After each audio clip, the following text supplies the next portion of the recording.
Hello everyone, मैं हूँ स्मिता और स्वागत है आपका स्मिता स्टाइल में। आज मैं आप लोगों के साथ फिर से एक साड़ी रीयूज़ प्रोजेक्ट शेयर करने वाली हूँ। साड़ी से आप लोगों को गाउन बनाना बताने वाली हूँ और उसके साथ मैं आपको बताऊँगी पेप्लम जैकेट बनाना, जो कि थोड़ा सा डिफरेंट है। तो वीडियो को लास्ट तक देखिएगा और वीडियो पसंद आए तो प्लीज़ लाइक ज़रूर करिएगा। और अभी तक मेरे चैनल को सब्सक्राइब नहीं किया है तो सब्सक्राइब करके बेल के बटन को हिट कर दीजिए। तो चलिए वीडियो स्टार्ट करते हैं। सबसे पहले मैं आपको साड़ी दिखा देती हूँ। तो ये देखिए, ये मेरे पास सिल्क की साड़ी है जिसमें कि दोनों तरफ से इस तरीके का बॉर्डर है। तो अगर आपके पास भी कोई इस तरह की साड़ी पड़ी हुई है तो आप उसे रीयूज़ कर सकते हैं, कोई नई ड्रेस क्रिएट कर सकते हैं। और साथ ही ये देखिए, यहाँ पे ये जो फैब्रिक है ये ब्लाउज का पीस है जिसे मैंने कट नहीं किया है। इसी से हम अपनी जैकेट बनाएंगे और दूसरी तरफ ये इसका आंचल है और पूरी साड़ी मैं यूज़ करने वाली हूँ। अब सबसे पहले ये जो साड़ी से आंचल है इसे हम कट करके सेपरेट कर लेंगे। इसके बाद इसमें जो ऊपर की तरफ बॉर्डर है उसे भी हम कट कर लेंगे, नीचे के बॉर्डर को हमें नहीं कट करना है। इसके बाद जो इसमें ये ब्लाउज का पीस है इसको भी हम कट कर लेंगे। अब हम लाइनिंग की फैब्रिक में अपर पार्ट की कटिंग करेंगे। तो ये देखिए, लाइनिंग की फैब्रिक को इस तरीके से मैंने 4 फोल्ड करके पहले बिछा लिया है। अब यहाँ ऊपर की तरफ हम शोल्डर की मार्किंग करेंगे। तो ये मैं 7 इंच पे कर रही हूँ, आपका जितना होगा आपको उतना लेना है। तो ये मैंने 7 इंच पे मार्क किया। इसके बाद हम आर्म होल का निशान लगाएंगे। तो आर्म होल का निशान मैं 6.5 इंच पे मार्क कर रही हूँ, आप अपने मेजरमेंट के अकॉर्डिंग कीजिएगा। और इन दोनों पॉइंट को इस तरीके से हम मिला लेंगे। इसके बाद हम चेस्ट की मार्किंग करेंगे। तो उसके लिए जितना भी आपका चेस्ट का मेजरमेंट है आप उसे 4 से डिवाइड कर लीजिए। मेरे केस में डिवाइड करने के बाद 8.5 इंच आता है, तो ये मैंने 8.5 इंच पे मार्क कर लिया है। और यहाँ से भी हम एक स्ट्रेट लाइन इस तरीके से ड्रॉ कर लेंगे। अब यहाँ पे हम चोली की लेंथ की मार्किंग करेंगे। तो मेरी जो तैयार लेंथ है वो है 14.5 इंच और इसमें हम 1 इंच और प्लस करेंगे सिलाई मार्जिन के लिए। तो यहाँ पे मैंने 15.5 इंच पे मार्क किया है और यहाँ से भी हम एक स्ट्रेट लाइन इस तरह से ड्रॉ कर लेंगे। अब यहाँ पे हम वेस्ट की मार्किंग करेंगे। तो उसके लिए जितना भी आपका वेस्ट का मेजरमेंट है आप उसे 4 से डिवाइड कर लीजिए। मेरे केस में डिवाइड करने के बाद 7 इंच आता है, तो मैंने 7 इंच पे मार्क किया है और इसमें 1 इंच और प्लस कर लेंगे डॉट्स के लिए। तो ये मैंने 8 इंच पे मार्क किया है। इसके बाद ये जो हमने चेस्ट की और वेस्ट की मार्किंग की है दोनों को इस तरीके से मिला देंगे और यहाँ से हम अपनी सिलाई मार्जिन ऐड कर लेंगे 1 से 2 इंच की। ये देखिए इस तरीके से। अब हम आर्म होल की मार्किंग करेंगे। तो ये जो हमने आर्म होल का निशान लगाया है यहाँ से अंदर की तरफ 1/2 इंच पे मार्क करेंगे और इसे ऊपर ले जाके इस तरीके से मिला देंगे। ये हमारे फ्रंट के आर्म होल का निशान होगा। अब ये जो हमने मार्किंग की है यहाँ से हम 1 इंच पे मार्क करेंगे फ्रंट के आर्म होल के लिए। और ये जो पहले हमारी लाइन थी वहाँ से हम 1.5 इंच पे मार्क करेंगे बैक के आर्म होल के लिए। और दोनों को कर्व शेप देते हुए यहाँ हम आर्म होल का शेप ड्रॉ कर लेंगे। अब यहाँ पे हम नेक की मार्किंग करेंगे। तो यहाँ पे मैं 4 इंच पे मार्क कर रही हूँ क्योंकि मैं बोट नेक बना रही हूँ। अगर आपको दूसरा कोई नेक बनाना है तो आप उसके हिसाब से मार्क कीजिएगा। और इसकी गहराई भी मैंने 4 इंच ही ली है। अब यहाँ से हम एक बॉक्स बनाएंगे और इसके अंदर अपना जो हमारा नेक का शेप है उसको ड्रॉ कर लेंगे। तो ये हमारी मार्किंग कंप्लीट हो गई है और अब हम इसको कट कर लेंगे। पहले जो ये बैक का आर्म होल हमने लगाया है इसको कट करेंगे और बाहर बाहर जो लाइन है पहले उसको हम कट कर लेंगे। अब इसमें से एक पीस को हम अलग कर लेंगे जो कि हमारा बैक का पीस होगा। और फ्रंट के पीस के लिए फिर से बराबर से करके जो इसका फ्रंट का आर्म होल है उसको हम कट कर लेंगे। तो लाइनिंग की फैब्रिक में कटिंग कंप्लीट हो गई है। अब लाइनिंग की फैब्रिक को ही रख करके हम ये अपना साड़ी वाला फैब्रिक कट करेंगे। तो साड़ी की सीधी साइड मैंने ऊपर की तरफ रखी है, इसके ऊपर लाइनिंग की फैब्रिक को रख करके पहले मैंने पिन से सिक्योर कर लिया है और अब हम इसको कट कर लेंगे। तो ये देखिए मैंने इसे कट कर लिया है। अब यहाँ पे इसके आर्म होल पे और नेक पे हमें पहले स्टिच करना है। अगर आपको स्लीवलेस बनाना है तो, अगर आपको स्लीव्स लगाना है तो आप सिर्फ नेक पे स्टिच करेंगे। तो मुझे स्लीव्स लगाना है तो पहले मैं सिर्फ नेक पे एक बार स्टिच कर लूँगी, फ्रंट और बैक दोनों में। तो ये देखिए यहाँ पे मैंने नेक पे स्टिच कर लिया है और अब हम यहाँ पे छोटे छोटे से कट्स लगाएंगे। ध्यान रखना है हमारी स्टिचिंग नहीं कटनी चाहिए। और इसके बाद लाइनिंग की फैब्रिक को हम बैक साइड पे टर्न कर लेंगे। बैक साइड पे टर्न करने के बाद इसके नेक पे हम टॉप स्टिच लगाएंगे और सेम इसी तरीके से दूसरे पीस को भी हम तैयार कर लेंगे। इसके बाद हम स्लीव्स कट करेंगे। तो ये देखिए ये बचा हुआ बॉर्डर है और दोनों को एक दूसरे के ऊपर इस तरीके से रखेंगे और दोनों की उल्टी साइड अंदर की तरफ होनी चाहिए, ये बात आपको ध्यान देना है। अब यहाँ से इसको हम बिल्कुल बराबर से करके सेंटर से फोल्ड करेंगे। इसके बाद यहाँ पे जो ये बंद साइड है यहाँ पे हम ऊपर से 3 इंच पे मार्क करेंगे और यहाँ भी ऊपर की तरफ भी हम 3 इंच पे ही मार्क करेंगे। और जो ये बंद साइड में हमने 3 इंच पे मार्क किया है यहाँ से हम एक स्ट्रेट लाइन ड्रॉ करेंगे इसके बाद ऊपर कॉर्नर पे मेजरिंग टेप को रखेंगे और जितना भी आपका आर्म होल का मेज़रमेंट है आप उतना यहाँ पे इस तरीके से मार्क कर लेंगे। तो यहाँ पे मैं 7.5 इंच पे मार्क कर रही हूँ। इसके बाद यहाँ नीचे की तरफ जितना भी आपकी बाजू की गोलाई है उसको मार्क कर लीजिए। तो यहाँ पे मैंने 5.5 इंच पे मार्क किया है और इन दोनों पॉइंट्स को अब हम यहाँ से मिला लेंगे। इसके बाद यहाँ ऊपर जो हमने स्ट्रेट लाइन खींची है यहाँ पे हम हल्का सा कर्व शेप देते हुए जैसे हमारी स्लीव्स का शेप होता है उसे ड्रॉ कर लेंगे। इसके बाद यहाँ पे हम 1 से 2 इंच की अपनी सिलाई मार्जिन ऐड कर लेंगे साइड में और फ्रंट का जो हमारा आर्म होल का शेप होता है उसे ड्रॉ कर लेंगे। तो अंदर की तरफ 1 इंच पे मार्क करेंगे और अंदर से इस तरीके से शेप बनाते हुए जो हमारा फ्रंट का शेप होता है उसको ड्रॉ कर लेंगे। तो ये हमारी मार्किंग कंप्लीट हो गई है और अब हम इसको कट कर लेंगे। तो ये हमने इसे कट कर लिया है और दो पीस को पकड़ के इस तरीके से खोलेंगे और जो हमने फ्रंट के लिए मार्क किया था, ये देखिए यहाँ पे जो अंदर की तरफ हमने फ्रंट के लिए मार्क किया है उसे भी कट कर लेंगे। और ये हमारी स्लीव्स की कटिंग कंप्लीट हो गई है। अब इसको हम अपने अपर पार्ट में अटैच करेंगे, लेकिन उससे पहले हमें अपर पार्ट का शोल्डर अटैच करना है। तो फ्रंट और बैक दोनों पीस को एक दूसरे के ऊपर इस तरीके से रखेंगे और यहाँ शोल्डर पे स्टिच कर लेंगे। तो ये मैंने शोल्डर अटैच कर लिया है और नेक पे भी टॉप स्टिच लगा लिया है। इसके बाद हम इसमें अपनी स्लीव्स को अटैच करेंगे। तो ये जो फ्रंट का कट है स्लीव्स में और अपर पार्ट में दोनों को आमने सामने रखेंगे। इसके बाद ये जो हमारा अपर पार्ट है इसको हम यहाँ से इस तरह से ओपन करेंगे और ये जो हमारा स्लीव्स है इसको भी हम इस तरीके से ओपन करके इस तरह सामने रखेंगे और सेंटर से सेंटर मिलाते हुए दोनों तरफ हम पहले पिन से सिक्योर कर लेंगे। तो ये देखिए ये मैंने इसे पिन से सिक्योर कर लिया है दोनों तरफ की स्लीव्स को और अब हम इसके ऊपर स्टिच कर लेंगे। तो ये हमारी स्लीव्स अटैच हो गई है। इसके बाद हम साइड की स्टिच लगाएंगे। तो यहाँ स्लीव्स से दोनों पीस को इस तरीके से बराबर करेंगे और पूरे में हम यहाँ पे फिटिंग की स्टिच लगा लेंगे। इसके बाद हम स्कर्ट का पार्ट कंप्लीट करेंगे। तो ये देखिए एक तरफ से हमने बॉर्डर को कट कर लिया है और एक तरफ से बॉर्डर को रहने दिया है। अब जो हमने ये बॉर्डर ऊपर से कट करके निकाला था इसको हम यहाँ पे अटैच कर देंगे। तो इसको इस तरीके से हम रखेंगे पलट करके और पूरे में इसमें स्टिच कर लेंगे एक बार। तो पहले मैं ये कर ले रही हूँ। तो ये मैंने बॉर्डर को नीचे अटैच करके ऊपर से टॉप स्टिच लगा ली है। इसके बाद हम लेंथ की मार्किंग करेंगे। तो आपकी जितनी भी तैयार लेंथ है आप उसमें 1 इंच प्लस करके मार्क कर लीजिए। मेरी तैयार लेंथ 40 इंच है और ये पूरा फैब्रिक 42 इंच का है। तो मैं इसे पूरा ही ले लूँगी और अगर आपको कम करना है तो आप ऊपर से कट करके निकाल सकते हैं। इसके बाद ये देखिए ये फैब्रिक को मैंने इस तरीके से 4 फोल्ड करके रखा हुआ है और अब हम इसमें मार्क करेंगे ताकि जो हम प्लीट बनाएं वो बिल्कुल इक्वल बने। तो ये जो हमने फोल्ड करके रखा है यहाँ कॉर्नर पे इस तरह से कट लगाएंगे और दूसरी तरफ कॉर्नर पे भी ऐसे ही कट लगा लेंगे।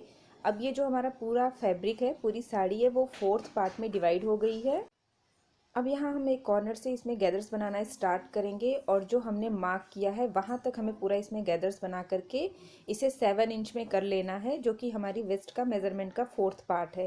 तो ये देखिए यहाँ पे ये हमने जो मार्क किया है यहाँ तक मैं इसमें गैदर्स बनाऊंगी और इसे 7 इंच में कन्वर्ट कर लूँगी। इसी तरह पूरी साड़ी को 7 इंच में हमें कन्वर्ट कर लेना है। तो पहले मैं ये कर लेती हूँ।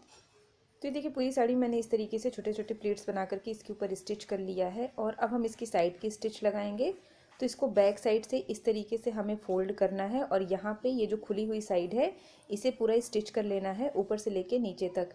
तो पहले मैं इसे स्टिच कर ले रही हूँ। इसके बाद ये देखिए दोनों पीस हमारा कंप्लीट हो गया है, अपर पार्ट और स्कर्ट का पार्ट भी। अब दोनों को हमें ज्वाइन करना है।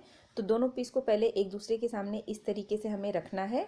फिर ये जो स्कर्ट वाला पीस है इसको हम यहाँ से इस तरीके से खोलेंगे और वेस्ट लाइन से जो हमारा अपर पार्ट है इसको इसके अंदर ले लेंगे और दोनों की वेस्ट लाइन से बिल्कुल बराबर करते हुए पूरे में हमें स्टिच कर लेना है। तो पहले मैं ये कर ले रही हूँ और यहाँ पे मैंने लाइनिंग का फैब्रिक नहीं यूज़ किया है, आप चाहें तो लाइनिंग के फैब्रिक को लगा सकते हैं। मैं इसके साथ जो इसके साथ का स्कर्ट है, पेटीकोट है, उसे वेयर करने वाली हूँ, इसलिए मैंने इसमें लाइनिंग का फैब्रिक नहीं लगाया है। इसके बाद हम जैकेट की कटिंग करेंगे। तो ये जो हमारा ब्लाउज का पीस था वो है और ये लाइनिंग का फैब्रिक है।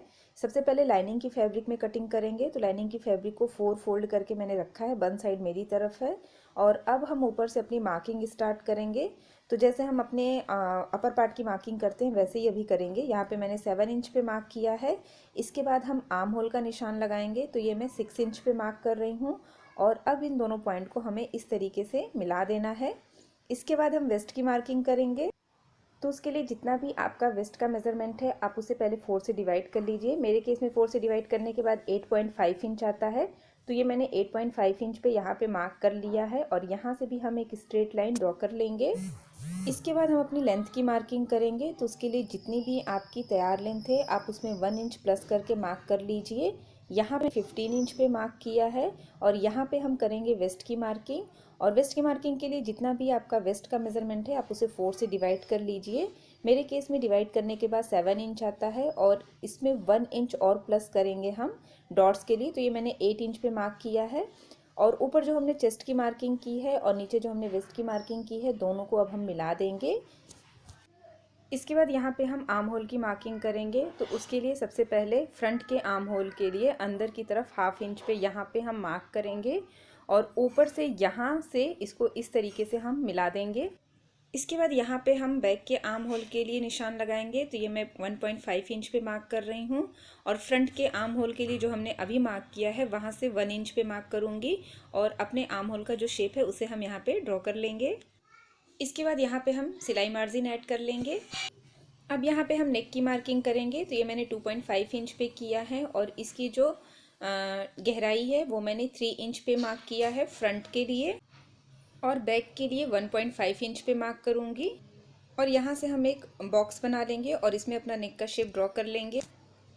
इसके बाद यहाँ से हम 1/2 इंच शोल्डर डाउन करेंगे। तो ये हमारी मार्किंग कंप्लीट हो गई है और अब हम इसे कट कर लेंगे। सबसे पहले ये जो हमने बैक के लिए निशान लगाया है उसे कट करेंगे। उसके बाद जो हमने बाहर बाहर मार्किंग की है पहले हम उसे कट कर लेंगे। अब इसमें से एक पीस को हम अलग करेंगे जो कि हमारे बैक का पीस होगा। इसके बाद फ्रंट के पीस को फिर से बराबर करके रखेंगे और जो हमने फ्रंट के लिए मार्किंग की है उसको हम कट कर लेंगे यहाँ पे नेक पे और आर्म होल पे। इसके बाद लाइनिंग के फैब्रिक को ही रख करके फ्रंट और बैक दोनों के मेन पीस को भी मैंने सेम इसी तरीके से कट कर लिया है। यहाँ पे अभी हमने नेक को नहीं कट किया है। फ्रंट और बैक कट करने के बाद ये हमारा इतना फैब्रिक बचा हुआ है और इसे मैंने इस तरीके से 2 फोल्ड करके रखा हुआ है। अब यहाँ कॉर्नर पे हम वेस्ट की मार्किंग करेंगे, तो उसके लिए जितना भी आपका वेस्ट का मेज़रमेंट है आप उसमें 4 इंच प्लस कर लीजिए। मेरे केस में 28 इंच है और उसमें हम 4 इंच और प्लस करेंगे तो 32 इंच हो जाएगा। अब 32 इंच को हम 6.28 से डिवाइड करेंगे तो आएगा लगभग 5 इंच और 5 इंच को हम जस्ट डबल कर लेंगे क्योंकि यहाँ जो हमारा फैब्रिक है 2 फोल्ड है, 4 फोल्ड नहीं है, इसीलिए हमें इसे डबल करना पड़ेगा। तो मेजरिंग टेप को इस तरीके से हम कॉर्नर पे रखेंगे और पूरे फैब्रिक में 10-10 इंच पे एक कॉर्नर से दूसरे कॉर्नर पे हम मार्क कर लेंगे। इसके बाद हम लेंथ की मार्किंग करेंगे, तो आपको जितनी भी अपनी तैयार लेंथ रखनी है उसमें 1 इंच या 1.5 इंच और ऐड कर लीजिए नीचे फोल्ड करने के लिए और स्टिचिंग के लिए। यहाँ पे मुझे 5.5 इंच लेंथ चाहिए तो मैंने 7 इंच लिया हुआ है। अब मेजरिंग टेप को ऊपर कॉर्नर पे रखेंगे और देखेंगे कि ये पूरा कितना आ रहा है। तो 10 इंच ऊपर वेस्ट का और नीचे 7 इंच लेंथ का, तो ये पूरा पूरा 17 इंच है। अब पूरे फैब्रिक में हमें 17 इंच पे इसी तरीके से कॉर्नर पे रखते हुए मार्क कर लेना है। अब इन सारे मार्क को मिला करके हम कर्व लाइन ड्रॉ कर लेंगे और अब इन दोनों मार्क को हम कट कर लेंगे। ये जो हमने वेस्ट की मार्किंग की है और ये जो लेंथ की मार्किंग की है।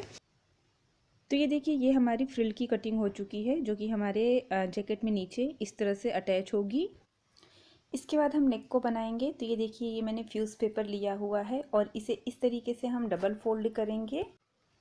अब ऊपर से हम यहाँ पे 1 इंच पे मार्क करेंगे और इसके बाद जितना ये हमारी अपर पार्ट की लेंथ है नेक से, ये देखिए नेक से जितनी लेंथ है उसमें 1 इंच प्लस करके लेना है, तो ये 12 इंच है।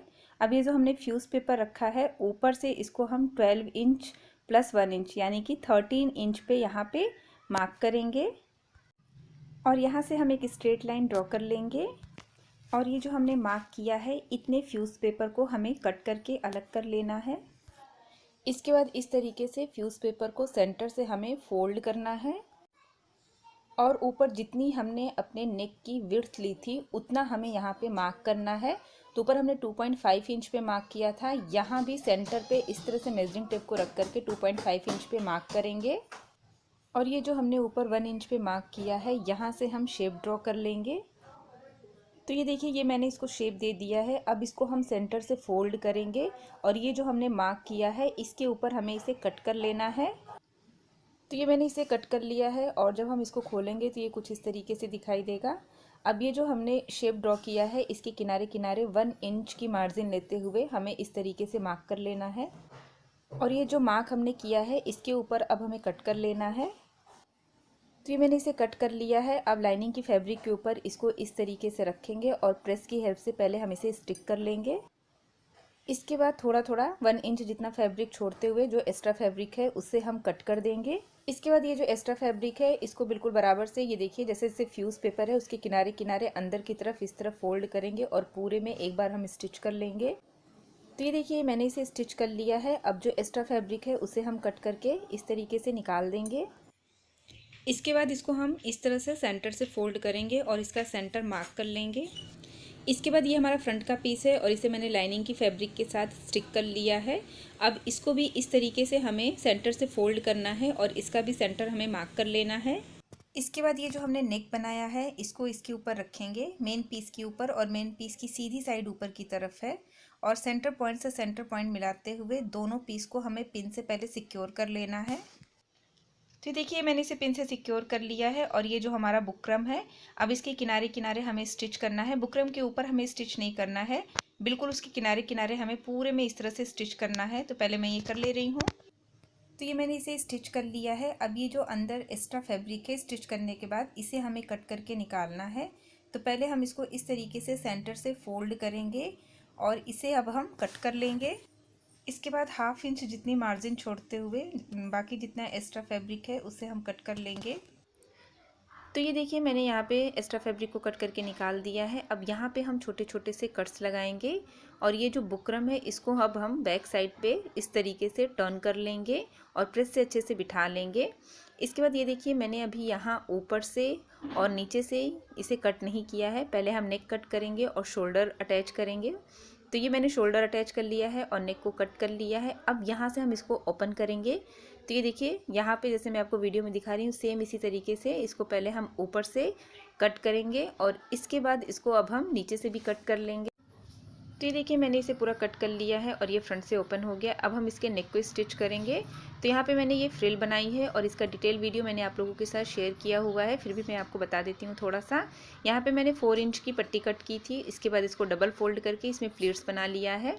अब इसको हम अपने नेक पे अटैच करेंगे। तो एक साइड से हम इसको इस तरीके से रखते जाएंगे, या आप इसे पहले पिन से सिक्योर कर लीजिए और पूरा मतलब फ्रंट से स्टार्ट करेंगे और बैक से घुमाते हुए वापस से इसको फ्रंट में ला करके पूरे में हमें इसे स्टिच कर लेना है। तो ये देखिए पूरी नेक पे मैंने फ्रिल अटैच कर लिया है। इसके बाद मैंने ये जो हमारी लाइनिंग का फैब्रिक था उससे इस तरीके से और एक पट्टी तैयार की है और अब हम इसको इसके ऊपर रखेंगे और पूरे में स्टिच कर लेंगे। आप चाहें तो दोनों को साथ में ही स्टिच कर सकते थे, लेकिन मैंने यहाँ पे आपको बताने के लिए अलग अलग किया है। और इसको बिल्कुल ढीला ढीला लगाना है, बिल्कुल खींच के नहीं लगाना है। इसके बाद हम स्लीव्स की कटिंग करेंगे और स्लीव्स की कटिंग मैंने भी आपको बताई थी, सेम उसी तरीके से करना है। बस यहाँ पे मैंने लेंथ थोड़ी ज़्यादा रखी है, आप अपने हिसाब से कम या ज़्यादा रख सकते हैं। यहाँ पे मैंने एल्बो लेंथ बनाया है। तो ये देखिए मैंने स्लीव्स को कट कर लिया है और अब हम इसको अपने जैकेट में अटैच करेंगे। तो ये जो हमारा जैकेट है इसको इस तरीके से रखेंगे और दोनों तरफ की स्लीव्स को हम इसमें अटैच करेंगे। ध्यान देना है कि जो हमने फ्रंट में स्लीव्स में कट लगाया है और इसमें जैकेट में कट लगाया है दोनों आमने सामने आना चाहिए। तो ये देखिए मैंने स्लीव्स को अटैच कर लिया है। अब यहाँ पे हम साइड की स्टिच लगाएंगे। तो यहाँ से लेके नीचे तक पहले हम साइड की स्टिच लगा ले रहे हैं। इसके बाद ये जो हमने फ्रिल कट की है अब हम इसको तैयार करेंगे। सबसे पहले इसके किनारों को हम हेम करेंगे। तो इस तरह से डबल फोल्ड करेंगे पूरे किनारे में और इसे स्टिच कर लेंगे। और फ्रंट में ये देखिए ये जो है इसको भी इस तरीके से हमें डबल फोल्ड करना है और इसे भी स्टिच कर लेना है दोनों तरफ से। तो पहले मैं ये कर ले रही हूँ। तो ये देखिए पूरी फ्रिल मैंने कंप्लीट कर ली है। नीचे की तरफ इसे डबल फोल्ड करके यहाँ पे स्टिच कर लिया है, साइड की स्टिच भी लगा ली है। और अब हम इसको अपनी जैकेट में अटैच करेंगे। तो ये देखिए जैकेट की भी साइड की स्टिच मैंने लगा ली है। अब इसको हम यहाँ से सीधी साइड पे रखेंगे और इसकी वेस्ट लाइन पे हमें ये फ्रिल अटैच करनी है। तो बिल्कुल किनारे पे यहाँ से हम इसको फ्रिल को इस तरीके से रखेंगे और पूरे में स्टिच कर लेंगे, जैसे मैं आपको वीडियो में दिखा रही हूँ सेम इसी तरीके से। तो मैं पूरा इसे कंप्लीट करके फिर इसका फाइनल लुक आपको दिखाती हूँ। तो ये है हमारे जैकेट का फाइनल लुक। देखिए बनने के बाद ये कुछ इस तरीके से बन करके तैयार हुआ है। कमेंट करके ज़रूर बताइएगा कि ये आपको कैसा लगा। अब मैं आपको पूरे गाउन का लुक दिखाती हूँ। और ये हमारे गाउन का फाइनल लुक है। जैकेट के साथ ये कुछ इस तरीके से दिखाई देगा। आप विदाउट जैकेट भी इसे कैरी कर सकते हैं किसी हैवी दुपट्टे के साथ। तो कमेंट करके ज़रूर बताइएगा वीडियो आपको कैसा लगा। यूज़फुल हुआ हो तो प्लीज़ लाइक कर दीजिएगा। मिलते हैं नेक्स्ट वीडियो में, तब तक के लिए बाय बाय।